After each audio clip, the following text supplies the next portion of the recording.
Assalomu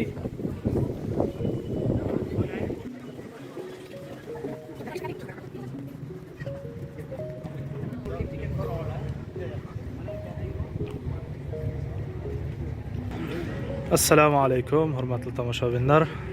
Navbatdagi sayohatimiz Dolmabaqcha saroyiga. Dolmabaqcha Usmoniylar davrida oxirgi marhalalarda hukm surgan sultonlarning eng mashhur qal'alaridan, saroylaridan biridir. Bu saroy 1856-yili ishga kiradi. Sulton Abdulmajidxon tarafidan quriladi. Sulton Abdulmajidxon sulton bo'lgandan keyin buni qurib, Topqapı saroyidan bu saroyga almashtiradi hukm markazini. Bu yerda Sulton Abdulmajidxon va Sulton Abdulaziz va Sulton 5-Murod ikkovi hukm surgan. Uchovi Sulton 5-Muroddan keyin Sulton Abdulhamid taxtga o'tirganda bu saroydan taylab Yulduz saroyiga chiqib ketadi. Bu saroy 250 ming kvadrat metrga joylashgan. Marmara dengizidan bo'g'ozga kirib ketayotganda, Qora dengizga qarab kirib ketayotganda, shu bo'g'ozning eng bosh qismida joylashgan. Dengizga sohil bo'lgan joy va o'ziga yarasha juda ham go'zallikka ega. Hozirgi kunda esa sultonlar ya prezidentning ish ofisi ham sanaladi bu yerlar. Va bu saroyning 285 ta xonasi, 45 ta o'rta saloni bor ekan. Va bu saroyning ba'zi qismlariga bizning muzeylarga o'tadigan kartamiz bilan kirgizmadi va bog'chalarida va ba'zi bir qismlariga kirish mumkin ekan. Shaytib hozir bag'anaga asosiy kiramiz deb uringan joyimizga bu biletlarga o'tmaydi. Alohida yana bilet olasanlar ish kerak dedi. Bilet olmadik. Sahnasida aylanishda davom etyapmiz.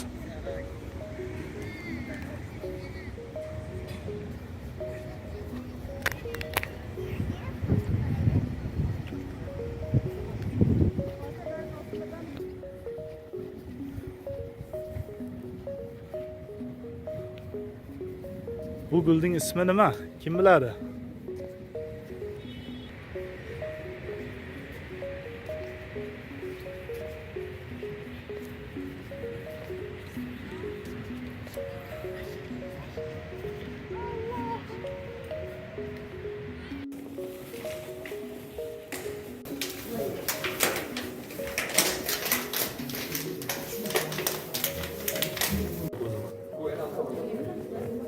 Saroyning ichida xonalardan burilama bu yoqqa jirishlikda adashib ketish ehtimoli ham ko'p ekan.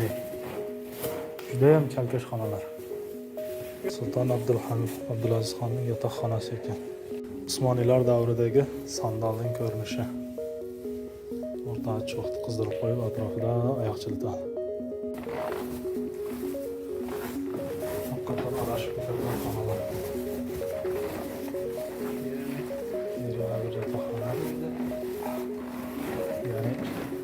Haqiqatan ham adashib ketasiz. Qasr xona juda ham ko'p. 285 ta xona. Bizga ham hali ba'zi qismlarini aylanishlikqa ruxsatimiz bor shekil. Hamma qismida aylanishlikqa yoki syomka qilishlikqa ijozat yo'q. Bu katta zal.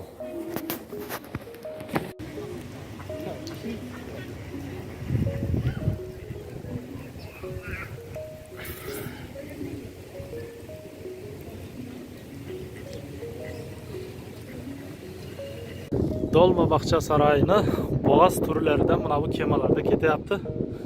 To'xtamay tushuntirib ketaveradi, shu tarixini, kim tarafidan yasalganini bayon qilib beraveradi. Biz esa Dolmabaqcha saroyining shu lahzada sahnasida ichida turib, ularning gapini eshityapmiz.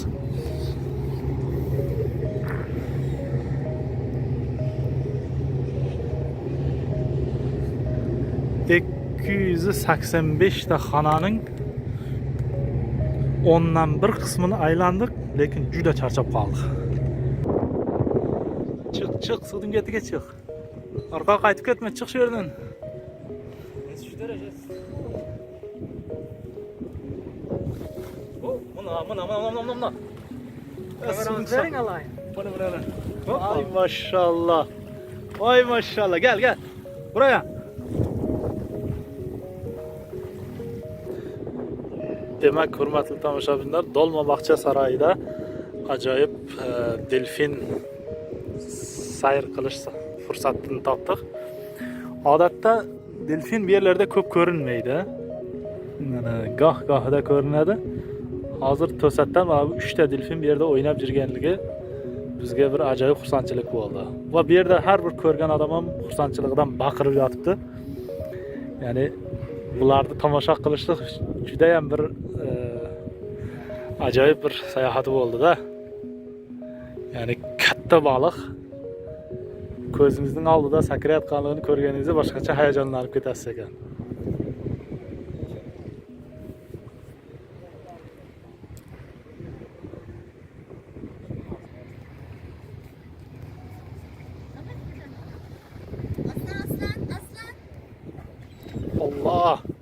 Allah. Oh. Sakradi. Sal balandroq cho'rchingar, ya ko'p mashq qilmagan delfinlarmi deyman.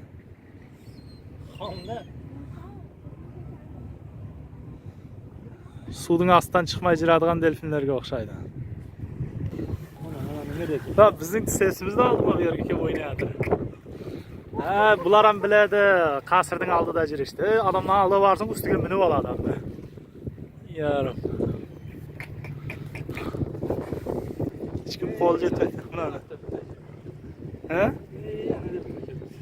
Quvib yuribdi. Mana. Ha, ikkovi bir-biriga qarab boryapti. Oh.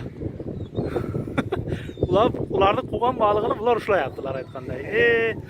Delfin suvning ostidan baliqni ushlagan chiqadi, suvning betiga qochganini qush ushlab yotibdi.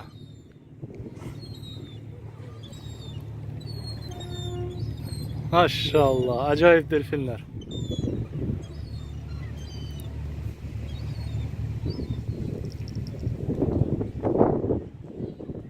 Evet, bayağı.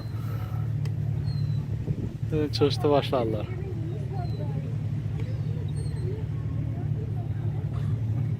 Ama ağızda balıqni quvib yuradi.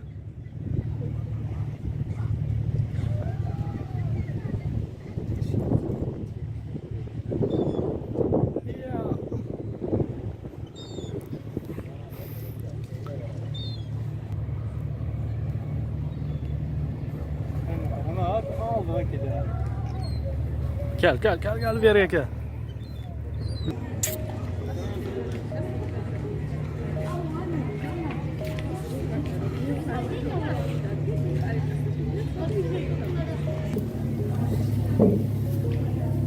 Orta sahne buna alohida bilet olib kirinadi ekan.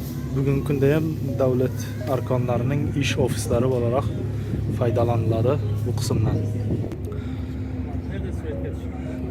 Demak, hurmatli kuzatuvchilar, Dolmabog'cha saroyining sayohati juda ham ajoyib, maroqli o'tdi.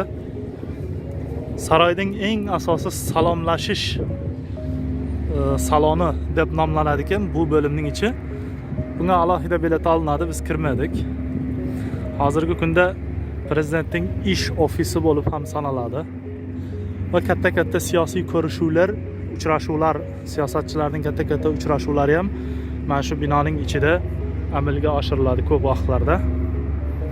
Biz saroyning ichki qismida juda kam video rasmlar oldik. Chunki ichki qismida suratga olishlik doim mumkin emas deb turadilar. Tashqarisi qismi sohilga manzara ko'ringan joyi juda ham ajoyib tomosha bo'ldi. Dolmabog'cha saroyi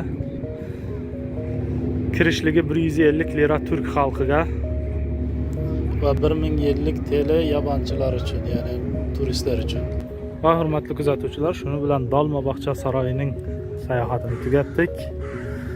İstanbul sayohatiga kelganlar Dolmabog'cha saroyina kirib, bu go'zallik, sultonlar hayotiga va ularning 280 xonalik uylariga bir afsonalardagi 100 xonalik 40 xonalik uylari bor degan davrlarda o'sha sultonlarning uyida yo'lda qoldirib 280 xonalik qasrning ichini bir ko'rishlaringizni tavsiya qilamiz.